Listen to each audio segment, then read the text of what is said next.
Entering the Scottish Football Zone with all the build-up and reactions.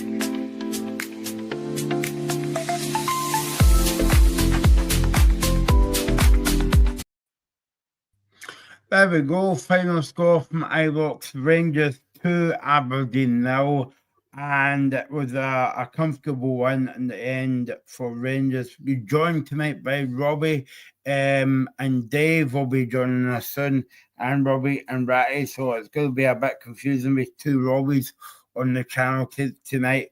One's a St Mirren fan and one's an Aberdeen fan as well, but We'll get to them as they come on. 2-0 to Rangers and comfortable win for Rangers and a good 3 points, Robbie. I think both Aberdeen fans are just trying to settle themselves after that. It was a pretty flat performance for Peter Levine's side, I thought.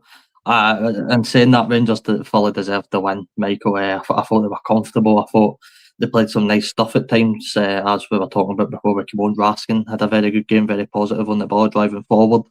Obviously, both goals come for set pieces. Well, obviously, I'm intrigued to speak to Dave and Robbie about Dimitar Mitov, because I thought in the first 10 minutes it sort of cost Aberdeen. It could have been more than one, to be honest, in the first 10 minutes. But just to say, Michael, obviously, we did end up having 2 Challenge Cup games on. Airdrieonians beat Montrose 3-1, and Raith Rovers beat Queen of the South 1-0. So at least we get some more Scottish football. And I know, obviously, there was a bunch of Challenge Cup games, and obviously our game get postponed as well. But we still had a couple, but back to Ibrox, and look, yeah, as Guy was saying, it's the Roll revival. Some will say Rangers has done a very fantastic job. I think they were mentioning that they were 13 points behind Hearts before Danny Roll took the helm, and now they're only a matter of 5 or 6 behind Hearts now. So it's been a very, very, very good turnaround for Danny Roll, albeit there will still need to be some recruitment done in January. But I think the sort of focus, Michael, tonight will be what happens with Aberdeen now. You know, who do they get in, because they play Rangers in only a matter of days, and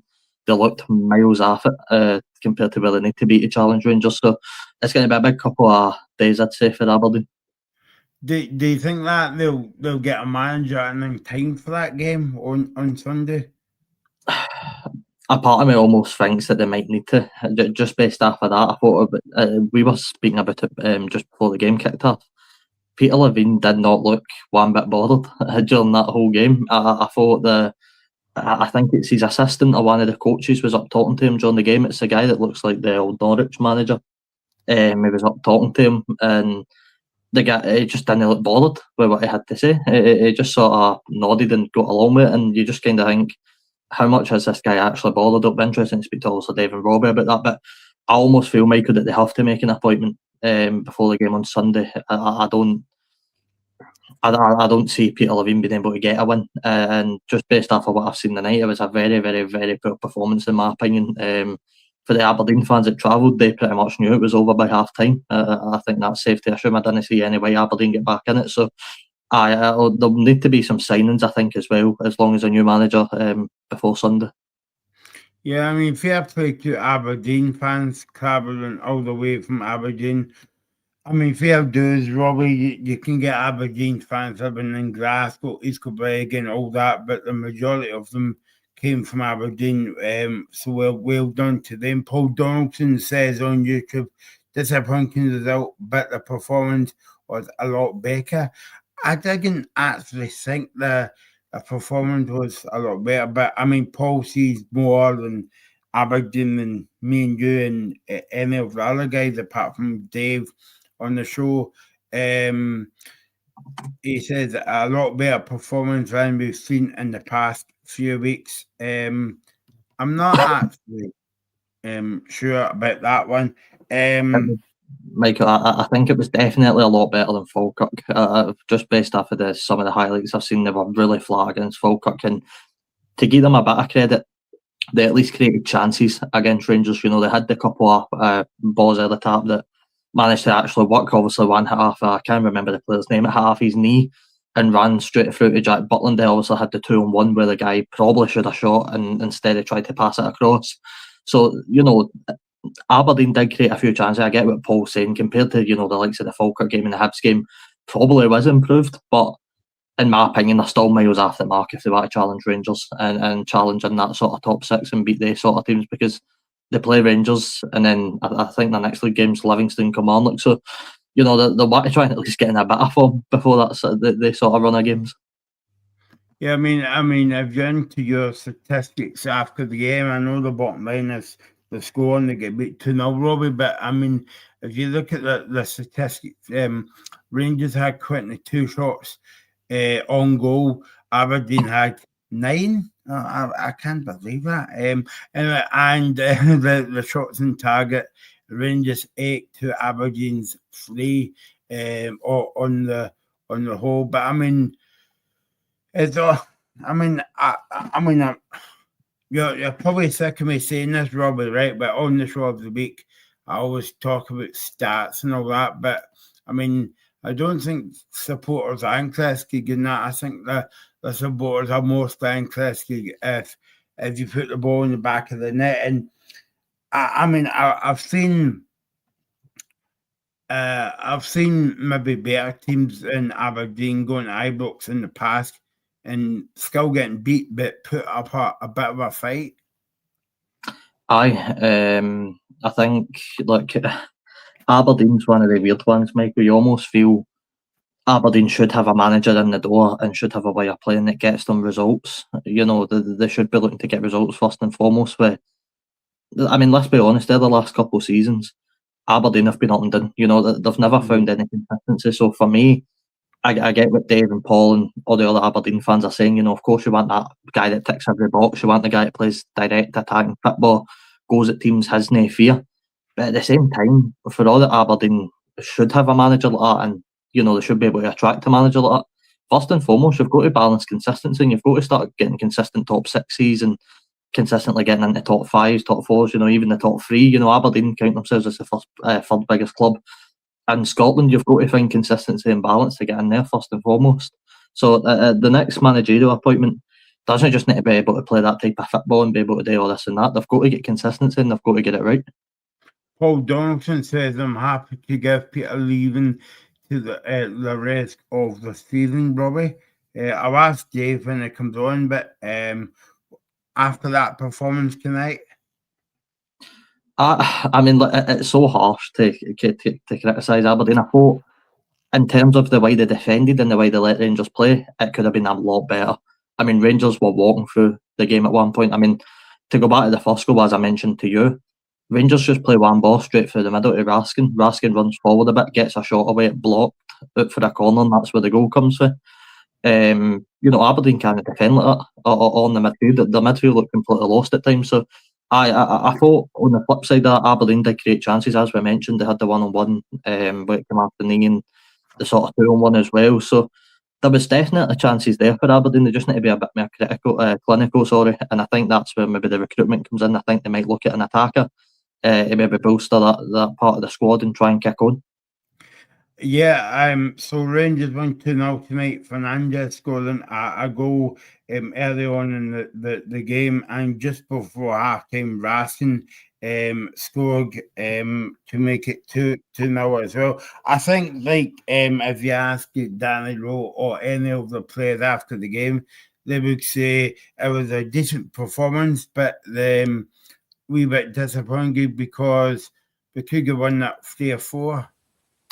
Aye, and I think at the end of the day, I think Danny Rowe just want to get the win. You know, they came off the back of an excellent win at Celtic Park at the weekend, had to try and follow that up, and ultimately they did.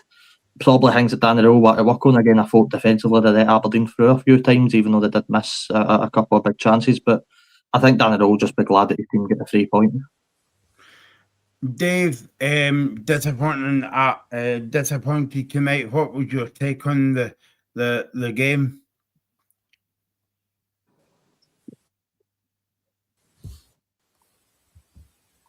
Oh,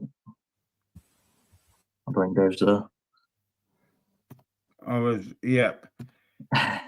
We'll try and come back to Dave. I know that it was quite a bad performance by Aberdeen, but I didn't think Dave was going to be that stunned after the game, Robbie.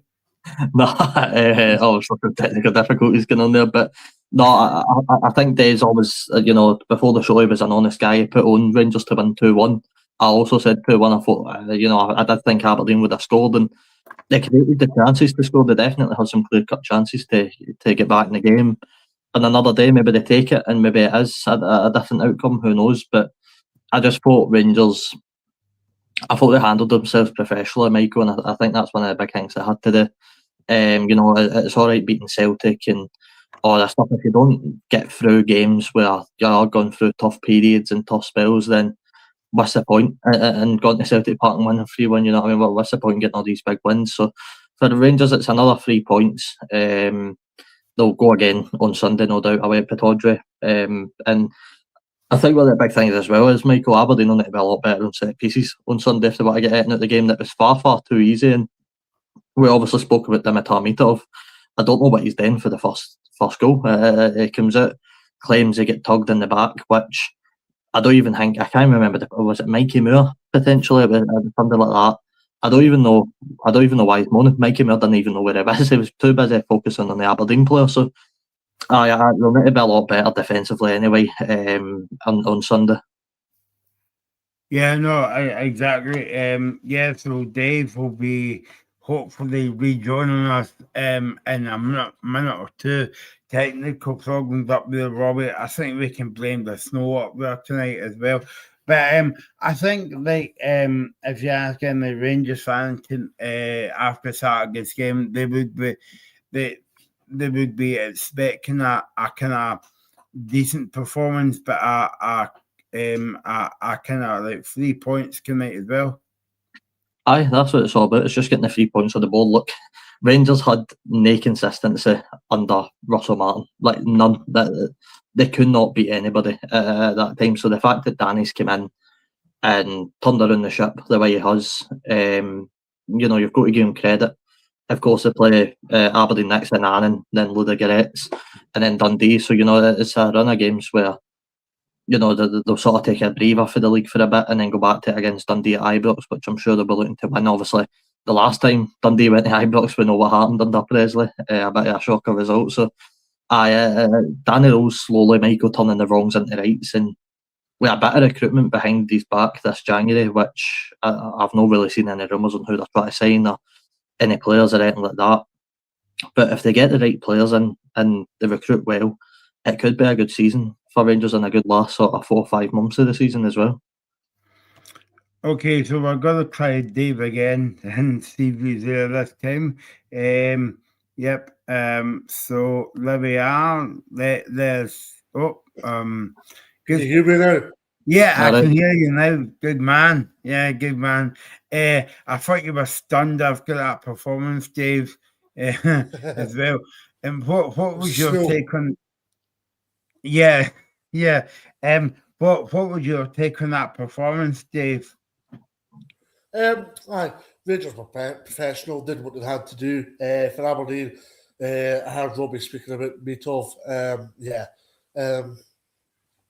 It's more a goalkeeping error from Mitov rather than a foul, to be honest with you. The second goal happens when it does, but another disappointing night for Aberdeen. Not a lot positives to take out of it, so disappointing overall. And I want to look at for the weekend and obviously moving forward. But yeah, there will have been green shoots as well for the new manager who might have been in the stand as well. So yeah, disappointing overall, but there's not a lot you can take from it. But from a Rangers point of view, I thought they were decent enough tonight. Obviously, going on rather nicely, and Darren Knowles building a wee bit of momentum, and I think that's 10 wins in his last 13, which is that admirable, I mean, Dave, I don't like being overly critical on players, right? But we spoke about it before the show, and the game kicked off, and after 2 minutes,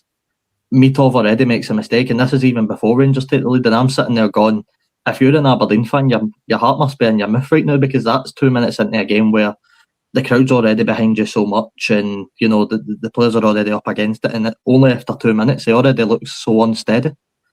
Well, it could have been Aberdeen could have been 2-0 down before 15 minutes, 100%, Robbie, yeah.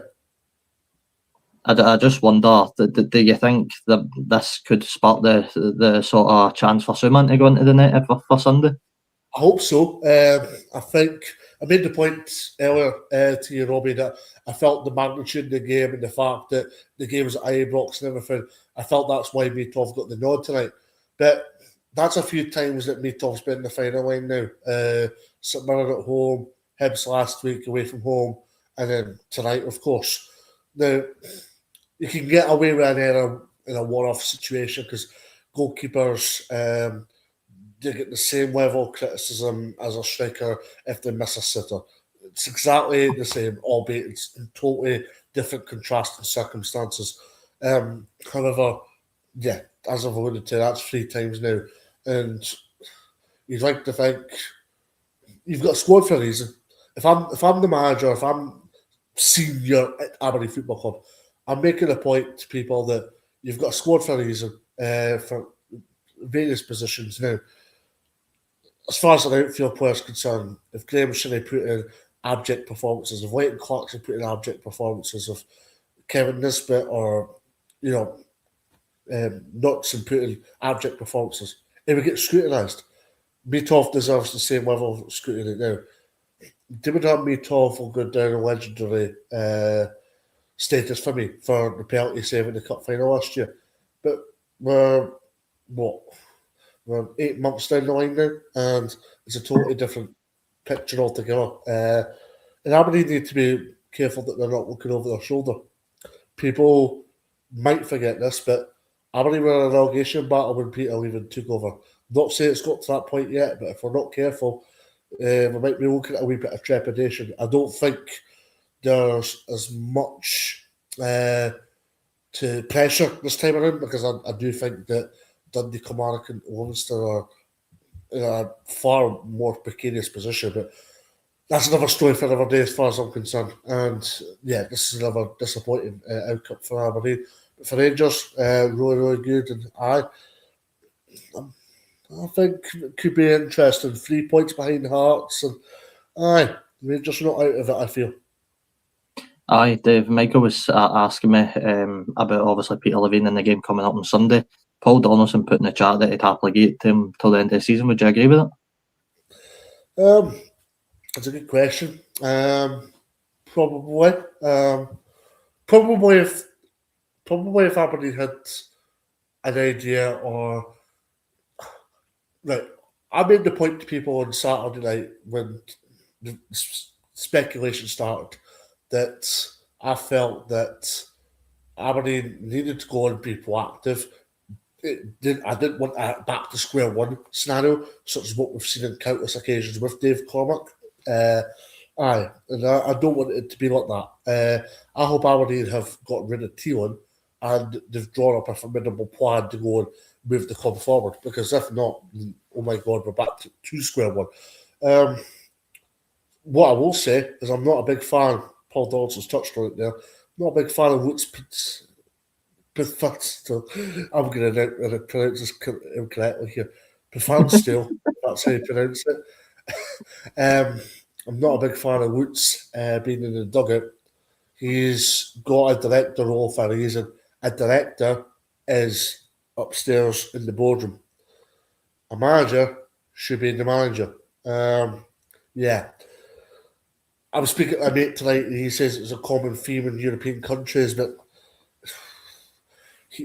Woods will get absolutely slaughtered for that. And it makes Aberdeen Football Club look a bit embarrassing, to be brutally honest with you, because it's not a thing that's common within Scottish football. So, yeah, it's something that needs to be looked at as far as I'm concerned. But to come back on your question, Robbie, should Peter Leaven get to end the season? Probably, because here's where Aberdeen are at a crossroads right now. Aberdeen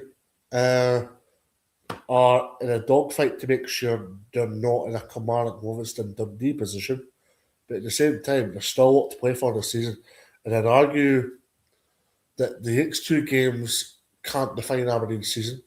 But I know that sounds ridiculous to say, but at the same time, Rangers are streets ahead of Aberdeen right now in terms of confidence, momentum, character, which, let's be honest, we're not even having that conversation a few months ago.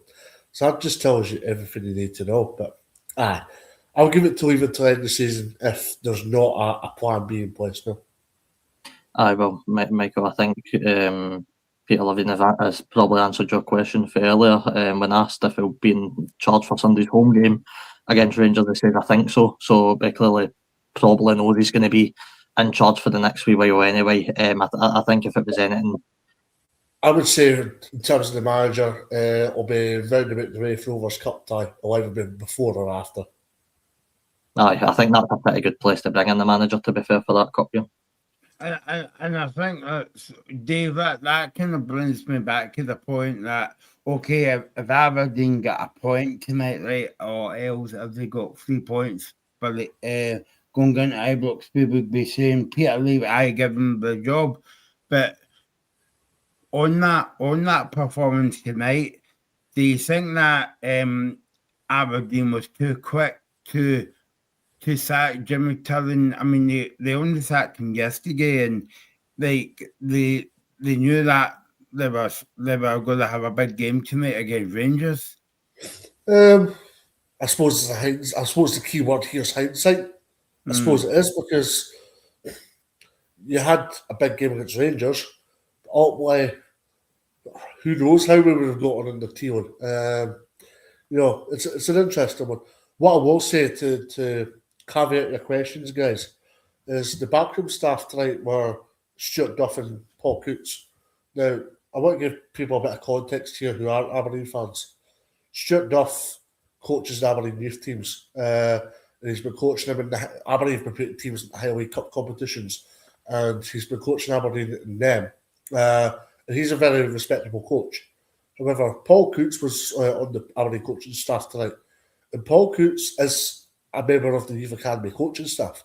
However, Paul Coots still plays in the Highway League for every local works. So that just tells you everything you need to know. But yeah, that's another question. That's another story for another day.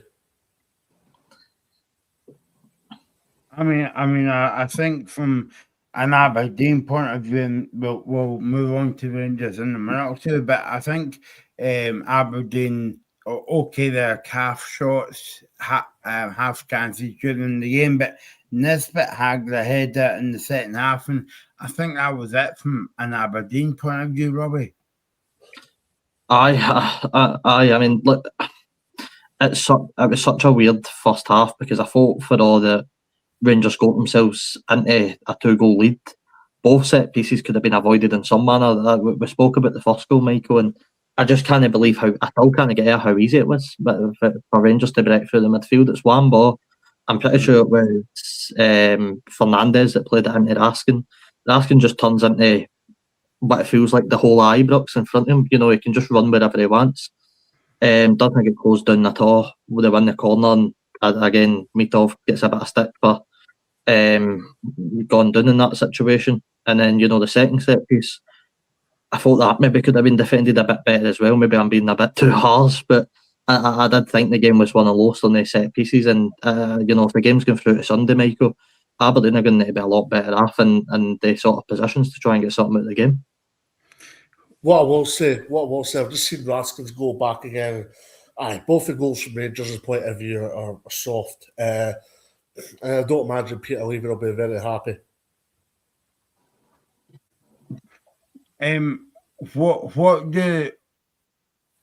What needs to change for Aberdeen on Sunday? The obvious one is it's at home. You get a better chance because you're playing in front of your own fans, and Aberdeen fans aren't slow and telling you if the team's not playing well, Dave. So yeah, I think that's playing black and white. I think it's being more structured defensively and defend your set pieces better, because the 2 goals tonight have came from set pieces. Ultimately, they've came from corners. So that's the disappointing aspect as far as Aberdeen are concerned. Yeah, the defensive structure just needs to be better, and that's been probably the Achilles heel of Jimmy Tillon's tenure, or especially recently as well. So yeah, it's not great at all. Probably is the defensive aspect that needs looked at. But as you've correctly identified, Michael, There's also various aspects of the attacking outlets that probably needs to look at as well. So I'm pretty sure with a bit more time in the training ground, albeit they'll probably be training indoors because there's snow up here, they'll have, I'd say, in the region of 3 training sessions between now and Sunday to put things right. But credit to Rangers because I've just listened to Conor Barnes' interview with Sky Sports and he's making the point about how he feels they're like a real team now. They probably are. They probably are beginning to be a real team now. They probably are. They probably do have that cohesion in that nucleus that they didn't have at the start of the season. That's something that's going to be very exciting for Rangers. But it's a case of how long does it last? Not does it go peaks and troughs. That's going to be the big question for Rangers. Robbie, I come on here after every Rangers game and I'm saying, well, Rangers fans they'll be happy to win the game, but they've not put that complete 90-minute performance tonight. And okay, Aberdeen was bad, but Rangers still had to go out and win the game. But I think tonight that it was a good team performance by Rangers. It was, and look, Michael, I don't think as of late Rangers have had to put in that 90. Look, Rangers' biggest problem is they've not been able to win games. But before Danny came into the club, they've not been able to get that win feeling. Russell Barton was disastrous levels at getting defeats and constantly being poor. They didn't look like a team. They didn't have that shape, that cohesion that they needed. He's come in and installed something into them. He's installed that bit of mentality that they need. And look, Rangers just had to be beating the teams that they've beat under Danny. We're looking at Rangers dropping points at home to Dundee. The really, really, really drastically poor performances, Michael. Danny Rowe just had to start getting wins against teams that you should be beating. Danny, Rangers have dropped too many of the year's silly points against, your Motherwells, your Falkirks and the likes, and it's no disrespect to these clubs. They're in here to compete for a reason. Of course, and Motherwell, of course, really overshooting the mark this season with how well they're playing. But if you're a Rangers fan and you're anybody connected with the club, you should be beating every other team in the league, but bar the sort of big 2 or 3. Well, you still like to think they're going to beat Hearts at home, but away at Tynecastle it's a different story. So, bar the sort of obvious 2 and 3 teams, Rangers should begin into every game thinking they can get 3 points, and Danny Rowe's really instilled that into them. And as I mentioned, they're on next. There's no doubt in my mind Rangers will go and pick up more points and beat other teams and do well in the cup and all that sort of stuff because they're no brilliant. That Rangers team aren't fantastic by any stretch of their imagination. They're still a million miles away from it, but they know how to get wins, and sometimes that's all you need in football. And I think that's the difference. Alex is on the way back from the game, coming for that title, coming over that hill. Remember that song? I can't remember who sang that, but you can let us know in the chat. Coming over that hill, or what was called. Dave, I suppose I think personally speaking, I think that was a decent performance by Rangers tonight. They put a good 90 minutes performance tonight, and you can say what you want about Aberdeen and the opposition, but they still have to win the game. I think as well that Robbie makes a good point, and I may get on the show before the game as well, that you don't have to win, you don't have to play every week, as long as you get 3 points.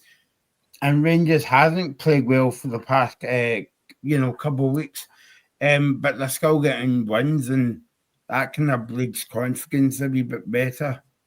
I think it's a pleasing aspect for Rangers. I think the fact that they're not playing excellently great. If you actually look at Danny Rowe's tenure in a nutshell, have they had one complete performance tonight, perhaps? But they probably haven't had one complete performance since Danny Rowe's taken over. That for me is a healthy thing because it shows that Rangers are progressing, they are improving, they are getting better. And the big thing and the one key thing that they're missing is if they could do that to teams in a 30, 35, 40, 45, 50, 55 minute period, what are they going to be like when it's 80, 85, 90 minutes against these teams? They probably still feel like they have that in the locker. Now, Rangers have really wanted to could have been ruthless tonight. They could have been. And I felt like it was the perfect opportunity for them to go and be ruthless. Especially when you look at the league table, Fat Hearts are ahead. The fact that obviously there's been big news at Celtic with Mark McNeil, which I know is relevant for this specific conversation, but it was a real opportunity I felt for Rangers to put out a proper statement. 2-0 is a good scoreline, but it's not exactly a statement. It's not exactly a statement when you think about it. For me, winning 4 or 5-0 is more of a statement as far as a team like Rangers is concerned. But I think Rangers are going along rather nicely. That's the thing. Saturday didn't play well for 45 minutes, but played excellently well for 45 minutes, and that was enough to win them the Glasgow Derby. Tonight, yeah, did enough to win the game, comfortable. But again, every Rangers fan will be arguing their backsides off to tell you they could still play a lot better.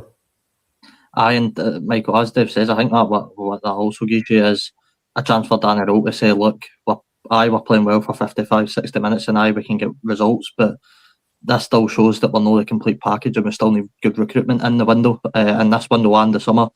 And most importantly, they need depth. There's still no 100% quality on the Rangers bench to come on and really make an impact in the game when they need to. So, it's something that Danny Rowe can go to the board and go, well, look, I am getting wins and it's gone well so far, but we're going to need a bit more to really get that push on.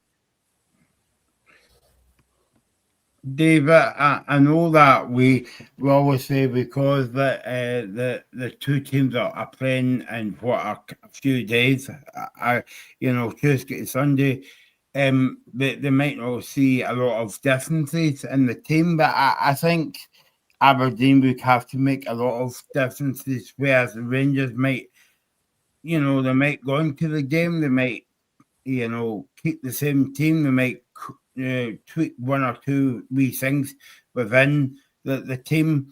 But I think Aberdeen would have to do more work for Sunday if they want to get anything out of the game. I think for Rangers, they'll keep it. There's the old saying of you're not going to fix if it ain't broke. So that'll be exactly what Rangers' mindset will be. It'll be, I'd say they'll probably keep 9 of the players that played tonight on Sunday. They might change 1 or 2, but that'll be it. I'd say the majority they'll keep probably 9 or 10 that started tonight.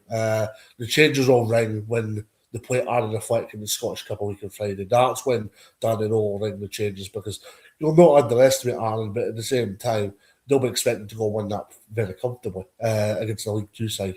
So, I think he'll make changes. You obviously have an idea, and you'll probably change a couple of things in alignment with the fact the game's at the Tawdry, the atmosphere, the fact that it's going to be right in your face kind of thing. That's probably going to put a bit of pressure on Danny Rowe. He's probably not going to want to repeat a Hearts. He's probably learnt a lot from the Hearts game. There's similar parallels to what he'll face at Pittodrie on Sunday. So that'll probably be the key aspect, I would say, with regards to his team lineup for Sunday coming up. Dave, do you think that Peter will change the actual system too much for what we've seen tonight? Do you think it will look a wee bit different? Obviously, I think it'll look a lot more positive than it did at Ibrox, but do you think the actual system and shape will change too much? Yeah, as I've explained earlier, Robbie, I think the fact that Peter Leaven technically only had 1 training session, that was yesterday, and that would have been like 2 hours, I suspect. Yeah, there's not a lot of time to go and work on these things. As I say, he'll have about 3 training sessions that he'll go and work on things prior to Sunday. And I think Sunday's a totally different game. As Paul Dawes has touched upon it, but a different atmosphere altogether. I'll be interested to see how likes of Conor Barron and that get on. Now, Barron's obviously been to Pittodrie in the past with Rangers, and obviously gotten absolute dogs abuse. But obviously there's the Audacia of Bojan Miovski being there as well on Sunday. So it's going to be interesting to see what the atmosphere is like. I've got a feeling this game was in January precisely because they felt that this game wasn't going to get a good crowd. But it's Aberdeen Rangers. It's always going to be a sellout crowd for goodness sake. So Aye. Rangers. This is I feel the perfect game for Rangers on Sunday. Do you know why I say that? I feel like it's a perfect game because it's the opportunity to show Conor Barnes making a point to the press tonight. We feel like a real team. Right, tonight's a good win. Go and prove it on Sunday, right? He didn't prove it at Tynecastle. Go and prove it at Pittodrie. Arguably one of the toughest places you can go to in Scottish football, apart from Celtic, if you're of a Rangers corner part, right? If you're part of Rangers, Pittodrie's arguably one of the toughest places you go out with Celtic Park. If you're Rangers, go and show that you're a real team. Go and show that you've got character. Go and show you can go and win big games that could go a long way to winning the league.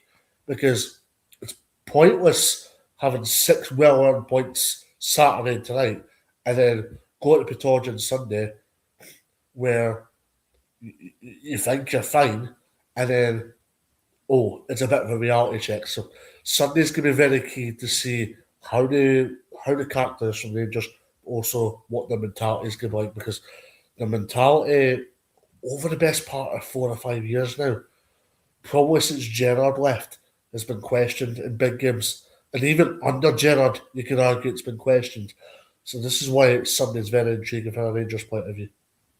And I suppose Dave makes a very interesting point there, Robbie, because even though it was again a 2 halves on Saturday, Rangers dominated the second half, but Danny Rowe have been saying to his team going back up. Now we've got another big game on Tuesday night, and then tonight he'll say, "Okay, go again on Sunday." Aye, well, look, the biggest away game where he's got 3 points, obviously, not including Celtic Park, because Celtic Park was its own story and how well Rangers done the second half. But bar that, Hibs away, you're looking at his third game in management at Rangers. Was the last time he sort of went away to a big away ground and get 3 points. So he's going to want to repeat that. Obviously, the failure against Hearts, but the toughest 2 games I think he's got through relatively well with the Motherwell and St Mirren game back to back, because it was a real test of his character, but Motherwell with the fast attacking on side that come at you and they're brave, and he got a clean sheet in that game. St Mirren obviously a tough team to play, and then obviously the Celtic game again writes itself. So, he's come through that wee patch with 9 points ultimately out of the 3 games, got another 3 against Aberdeen. If he can go to Pittodrie and get 3 points, he's well on the mark to having a good season and a real go at Hearts, who, he's not a million miles away from now, as he's alluded to himself. David, I know this is a bad name in Aberdeen, right? But I think if you had a player like Mazowski tonight, I'm not saying that you would have won the game, but you would have a better chance of maybe getting a point out of that game. Well, yeah, 100%. We probably need a Bojan Miovski type player. I don't think Kevin Nisbet's exactly that. What I will say, to put the shoe on our foot, is Bojan Miovski's been very underwhelming since arriving at Rangers so far. I feel the fact that the atmosphere is going to be on top of him, the fact that the atmosphere is going to be, what's the right word? It's going to be an intimidating atmosphere. It's going to be hostile. That was the word I was looking for. It's going to be a hostile atmosphere on Sunday. It's the perfect game for Bojan Miovski. It really is. By the way, I was just going to ask you as well, before Robbie comes in there, right? But you made a point about Kevin Nisbet. Now, I thought that would have been an excellent signing for Aberdeen, but the time that I've seen him, he's kind of disappointed me, Dave. Obviously, you see Aberdeen more than me and Robbie, but what's your kind of take on him? I'm not saying on anything specifically for Aberdeen to start off with here, Michael, but I would say that when you look at his career over the last few years, it has been very underwhelming for somebody that was scoring goals for fun for Hibs back in the day. I don't know. I think it's been a mixture of everything. I think it's Nisbet needs to take more accountability and start scoring more goals. Outline the service. I think it's been more Nisbet himself rather than the service. I think it is more an individual thing rather than the service, because the players are there, the creative service is there for Nisbet to go and score 15, 20 goals, and that's kind of the expectation, or was the expectation, but yeah, it's clearly not that way. And, that's why a lot of Aberdeen fans are saying right now that they need to go on the market for a new striker, because if not, it's going to feel like it's going to be a bit isolated between now and the end of the season. Yeah, to answer Paul Donaldson's comment, I think they can get a result. I think anybody can get a result against Rangers or Celtic right now. Maybe, with Martin O'Neill being in the building, maybe things slightly change at Celtic. I'm sure after the last time he was in, Celtic fans will be confident things will change. But right now, we're probably looking at a Celtic and Rangers team that have had the worst starts to a league season in about 30 years, potentially. Both of them at the same time as well. Neither of them have got after the Flyers. So anybody can get a result against Celtic or Rangers right now. Do I think it's going to happen? I don't know. I think it's, as Dave's alluded to, it'll be a very different game at Pittodrie, but there's no doubt Aberdeen can get a result against Rangers. It's just whether they go out there and put on a really, really, really good performance today. So, What I would say, to obviously back up the Nisbet conversation, I think Waztic is a better striker than Nisbet. there was one goal, Dave. I can't remember when it was. I think it was when Nisbet, was it when it was on loan? Was it up at Ross County or something? Or it was one of these away grounds. I think Aberdeen were at and they scored, and I really thought that 91st minute. Aye, and I thought when that goal went in, I thought we might have seen the best in us, but I thought that's when they really would have kicked on. But this season, you're right, he's underperformed a bit, and I think you could say that, by the way, for when he left Scottish football and obviously went down south. I don't think he's really kicked on for there. And I don't think he's, Michael, I know you were asking on the show earlier about him potentially getting into Steve Plot's Scotland squad and that sort of stuff. I don't think he's that level right now, to be honest with you, and I think he's quite a while off of it. Dave, what about you? Going back to Paul Donaldson's point, first of all, are you going to the game on Sunday? But and then Paul says, can Aberdeen get some sort of result on Sunday? Well, I'll get to the game on Sunday if I can get on the road first and foremost, because I'm stranded. This snow is very much an inconvenience. But no, I'm hoping to go. Can Aberdeen get a result? 100% they can. It's about how they can set themselves up to be tough to beat. They need to go back to the basics. Be tough to beat. Because ultimately, I know Aberdeen haven't been scoring goals, but at the same time, when you look at the goals that have been conceded, there's no free open play. Just shoot set pieces. And for me, there's a defining line between set pieces and open play. And if you can rectify the set piece situation, yeah, you can see tangible improvements. So it's gonna be interesting. But I agree with Paul. Aberdeen probably need a good result prior to the Scottish Cup. I'll be honest with you. I thought Tilly was going to get the Scottish Cup game, and then that was it. But it is what it is. And yeah, that Raith Rovers game could be key for me for Peter even, because if he gets beaten that, then there will be a tinge of pressure on Peter even. I'll say that. I know that sounds harsh and sounds ridiculous, but I would say if he doesn't beat Raith Rovers in the Scottish Cup, I'd say Aberdeen would not panic, but they would look to get somebody in immediately. I reckon that something tells me, Dave, I was listening to Chris Boyd earlier, and he actually thinks Robinson's the perfect appointment. And I don't want to keep bringing it up, of course, as a Sunderland fan, I don't want him to go anywhere. But I can just see it being a case that if Aberdeen lose to Raith Rovers and don't fail to get a result against Rangers on Sunday, they might panic, push to sign somebody for Scotland. They might not want to wait any longer to try and recruit somebody else that's maybe abroad and some, a name that we don't really know. They might just go, you know what, we need a man in the now, we need a guy that knows the game, and potentially it might be Robinson that takes the sort of job. Yeah, as I say, I'm a big Stephen Robinson fan. I'd love to have him at Aberdeen, but at the same time, I'll stick to what I said earlier.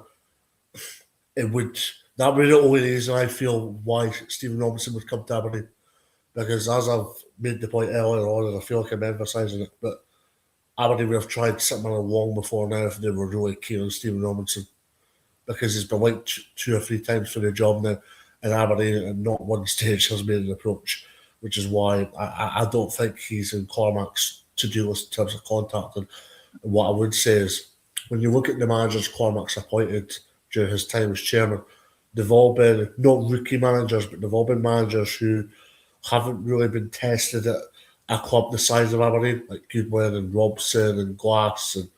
And I know T1 obviously did well. T1 was technically an upgrade, no disrespect. But at the same time as well, you look at all this, and Aberdeen probably needs something a bit more high profile now. I know that sounds a bit arrogant to say, but they probably do need somebody a bit high profile. Now, high profile comes with risk, but risk comes with reward. So it's a fascinating one. I think as well when we talk about Aberdeen, Dave, as well, that is it fair for me to say that Aberdeen's a team like we use the phrase sleeping giant in terms of like That's the thing, right? I had this conversation with a journalist a wee while back. You've got Rangers and Celtic top two every season. Hearts have obviously divided that this season, hopefully. Third, fourth, and fifth every season is, on paper, Hearts, Hibs, Aberdeen, in no chronological order, right? So if a St Mirren have a good season, or if a Motherwell have a good season, or if a Dundee United have a good season, or if a Dundee have a good season, such as what you've encountered over the last few seasons, that's why we're seeing decent managers going, or that's why we're seeing one of the Hibs, Hearts, or Aberdeen making a change every season. It's because your St Mirrens, your Motherwells, your Dundees, your Dundee Uniteds, your St Johnstones even, coming in and breaking that divide, breaking that bubble, so to speak, busting the bubble. And that's why it makes this game so interesting.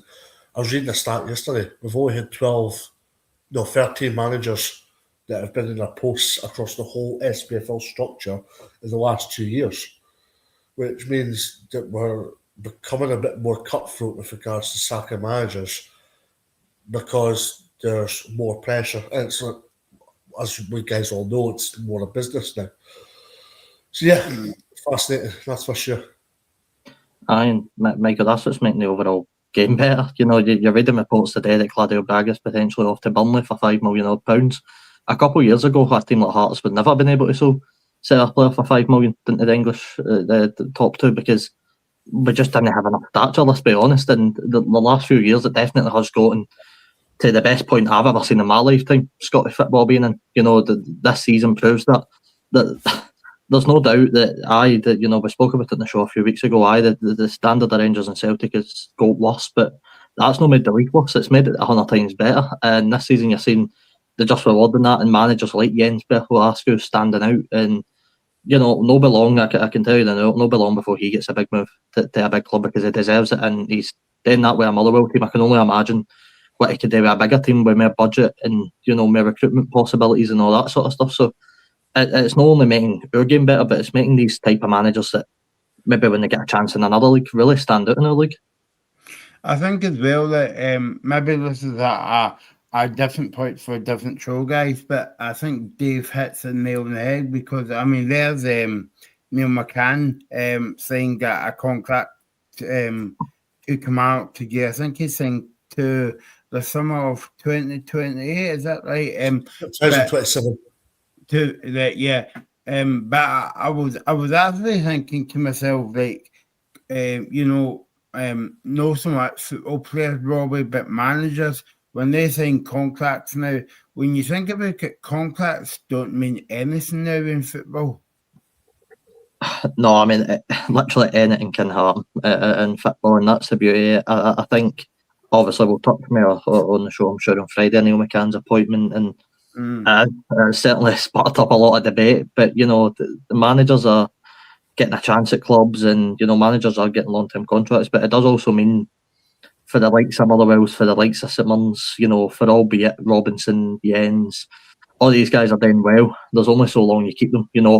Robinson's reportedly our highest ever paid manager, and yet if an Aberdeen came knocking at the door, they could offer them 2 or 3 times what we're offering them. So that's a good example of the levels that teams have got. But look, ultimately, at the end of the day, these managers deserve it because they're working wonders at clubs like St Mirren and clubs like Motherwell and all the rest of it to overachieve, really. Like, that's what it is. It's overachieving, and get themselves into sort of bigger posts, and it's making them stand out and making the game stand out as well. Yeah, no, exactly.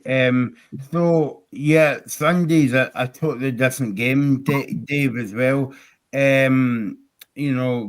Just because the game's away from up at Aberdeen, and you're right. I mean, it's all like Rangers won 2 big games back to back, home to your bigger rivals, and away to your biggest rivals, and maybe home to your second biggest rivals in the league in terms of like the Rangers and Aberdeen support as well. But I mean, I think if Rangers wins on Sunday, I think it's going to be another a tight game.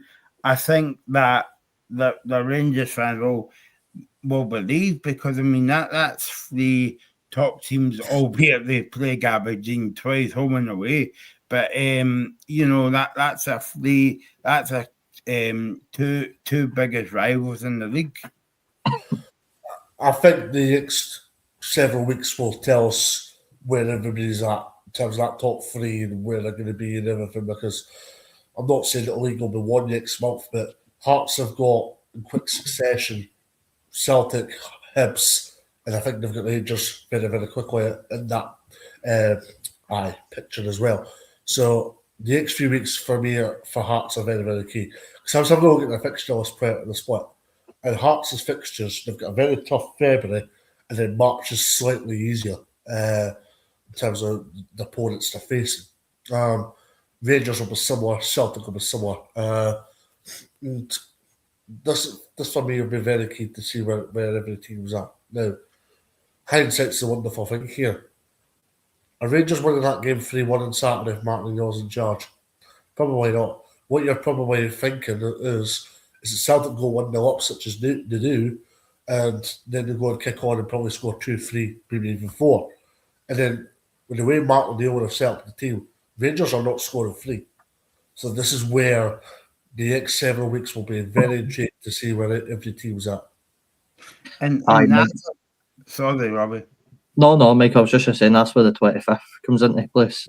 Celtic travel to Tynecastle, and which will probably be dumbed in as the biggest game of the season. To be honest, that is going to be some big game for both teams, and I think it's going to be like a cup final, Robbie. I think it will be, and what I will say ahead of that, and also we'll speak about it near the time, and depending on how both sets of teams get on near the end of January. But if your Hearts come into that game, I don't think a Martin O'Neill team is unbeatable. And Dave, I think you're right. I think if Martin O'Neill was in the dugout for that game, it would have been a different story, and I think Celtic would have won it. And I think Celtic probably would have won the cup as well, and I think they probably would have beaten Hearts at home. To be honest, I think they would have won all their games under Martin. But I still don't fancy them to be unbeatable, to be honest. And I think if Derek McInnes gets it right at Tynecastle, then I think Hearts have got a really good chance at this league. And yeah, I was just thinking about something today, something Dave said as well. But usually about this time of year, guys, okay, it's cold, snowing outside as well, but we usually get a kind of like feeling of who's going to be in the top 6 and the bottom 6. But this season, because it's a kind of bonkers season, we don't know who's going to be in the top 6, and we don't know who's going to be in the bottom 6. So that makes it quite interesting, Dave. But for me, it'll be Hearts, Celtic, Rangers. I'll say Hibs. And then I'd say the top 4 are secure. I can't see Hibs dropping their standards. And then for me, it's a good battle between Dundee United, Aberdeen, Falkirk. Motherwell. Of course, I've missed Motherwell, haven't I? I'd say the top 5 are fine, right? I'd say Motherwell will be fine for the top 6. And then it's between Dundee United, Aberdeen, Falkirk. Is there anybody else? Dundee United, Aberdeen, Falkirk probably for that last place for the top 6. So I'd say you're fine for the top 5. Dundee United, Aberdeen or Falkirk for the 6th position, and then the rest will be in the bottom 6. No, Ian, you probably, Michael, if I'm being honest, you probably plan Livingston to finish bottom. I don't, I cannot, and I'm trying not to be too overly critical, but I cannot see a way around this for Martindale. And I did see the chairman's statement the other day for Livingston. They're not going to sack him at all. They don't seem in any way, shape, or form ready to sack him. They don't want to sack him. So, in my opinion, Livingston are going to finish rock bottom, and there's no doubt about that, to be honest. Well, I don't know about you guys, but I just saw my first video online today of the Livingston fans killing David Martindale to get to France at the weekend's game. I don't know if you saw that, but I was quite interested to see that, Robbie, as well. But I mean, going back what to I would say about Martindale is I feel his passes sell by it, right? I still feel from a Livingston point of view that the season's still there to be got at. Now, have they made any tangible progress from 2 seasons ago? No. In fact, it's probably worse. And when you think about it, the quality of player they have in the team, he's had to think a bit outside the box in terms of the players he's had to bring in. Like he said, to go into the European market, he's had to go into the African market, I've noticed. But yeah, my question is that Livingston can't be renowned as being a yo-yo club. So yeah, it's a fascinating one. When your own chairman, when you're sitting bottom of the league 9 points, looking so flat, when your chairman's coming out and saying, there's no way that chairman's going to sack Martindale. He has publicly come out and said that in his statement that he's not going to fire him. He doesn't want to fire him. He doesn't want to be that type of boss. Right, cool. But surely if David Martindale loved that club as much as he claims he does, he'd stepped in eventually. At what point does Martindale go, I've run my course here. I'm clearly not getting a tune out of these players. I'm clearly going to get them relegated again, which statistically they're already worse in the season than they would do. So at what point does David Martindale, for his own sake, his love of the club that he so claims he has, actually do something about it and just stepped in and say, look, somebody else can commentate it in? By the way, everybody that suggests David Martindale is getting an Aberdeen job is quite simply taking a bit of stiff and glue. Robbie, getting back to Rangers tonight, one man at gig take a bit of stick off of his own fans, maybe good last season or the season before, is James Tavernier, and he played a decent game tonight. In fact, he had a few opportunities in front of goal as well. But also as well, do you think it's do you think Rangers would speak to Tottenham about maybe getting another loan deal for Mikey Moore for next season? Albeit it's still early days, but I mean, he's quite lively for Rangers. I think he's definitely come on to a merrier game than he did under Martin, because under Martin he didn't look like a Premier League development player at all, to be honest. He's done very well, and I think you're right about Tavernier. And I don't know, Michael, I've always found the Tavernier stick a bit strange, to be honest. I think, right, as much as I think we've slowly started to see Tavernier fade away from being a starter, and I think we're already seeing that. Danny Rowe took him at the squad for the game on Saturday, obviously bring him back in the night, and I think that's what you get with a guy like Tav. He's a good squad player. You can put him into games, you can put him into moments, he can pop up with goals and assists. He obviously told Raskin what to do for the second goal. I don't know if him caught that on the cameras. He sort of whispered something in Raskin's ear before the header. You can never have too many leaders at a football club. I think it's healthy to have that sort of guy that knows what it's like to be a Rangers player, knows what it's like to be around the club. He can sort of direct these guys that have come in and maybe don't know so much, and I think that is what he does. So I've never really got the, Tavernier needs to go, Tavernier needs to be stripped of the captaincy. He's a guy that gets it, and Rangers haven't really had enough of him, to be honest with you. So I think he's always sort of going to be around as long as possible, whether that's a squad player, a coach role, just a guy that can direct these guys and what it means to play for Rangers. There you go. Thanks to Robbie and thanks to Dave. Thanks to Reagan for joining us early on. Hopefully the snow goes away for you soon, Dave, and you can make it to the Northern Lights of Old Aberdeen on Sunday. Against, we're all good. The road's black against, we're all good. Well, yeah. Michael, what a comment that is for somebody Wilfred Nancy revenge to Aberdeen. I don't think the Aberdeen faithful would be too happy about that, to be honest. No, I could see Dave was taking no well there when that comment came up as well. Although he was reported to be up in Inverness on Monday, so he's actually maybe closer to Aberdeen than Glasgow, but obviously. I might be wrong. Apparently, he's been staying in that hotel since being the Celtic manager. Okay. Maybe travel sickness as well. And maybe that's why the Celtic team's not playing well. But thanks to Dave, thanks to Robbie, thanks to Reagan early on as well. We'll be back on Friday with the Scottish Football Zone preview the weekend, and don't forget to subscribe and like the YouTube channel. It is the Scottish Football Zone. So it's Furnace tonight at Ibrox, Rangers 2, Aberdeen 0. You're watching the Scottish Football Zone with all the build-up and reactions.